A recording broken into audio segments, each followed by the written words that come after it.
За сайн байцгаана уу? Та Номё инхээ хоёрын подкастыг сонсож байна.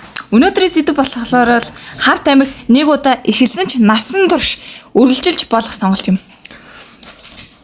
Номоо үнэндээ надад сонирхолтой асуулт байна. Яагаад дэлхийд даяар харт амих тийм асуудал болчихсон юм бэ?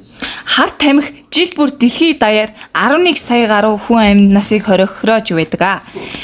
Дэлхийн эрүүл мэндийн байгууллага өвөө судалгаагаар донтолтой холбоотой хамгийн аюултай 6 бодисын 3 нь харт амхны төрөл байдаг. Гэхдээ нөө наад бодисыг хүмүүс ихлээр туршиж үзье гэж хэлдэг үстэй. Тийм.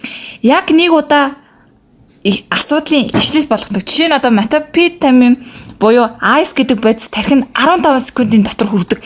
Харин нөлөө нь бүхэл бүтэн 7 хоногийн турш үргэлжилж болдгоо.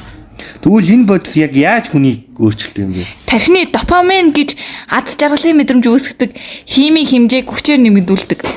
Гэхдээ тархи аяанда тэр хэмжээний допамин ялгаруулж чадхаа болдог. Өөрөөр хэлбэл бодисгүйгээр аз жаргал мэдрэхэ болдог.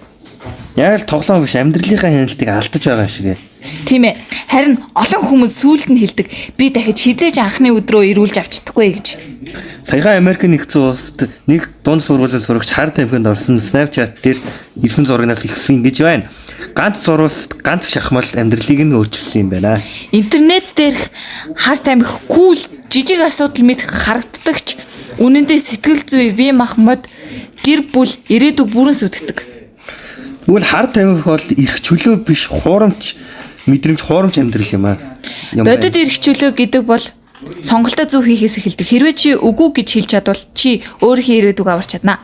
Та бүхэнд баярлалаа. Энэ подкастыг найзуулттай хуваалцаарай. Сэрэмжлэл бүхэн хин нэгний амийг авах магадaltaй байд юм шүү. Баярлалаа.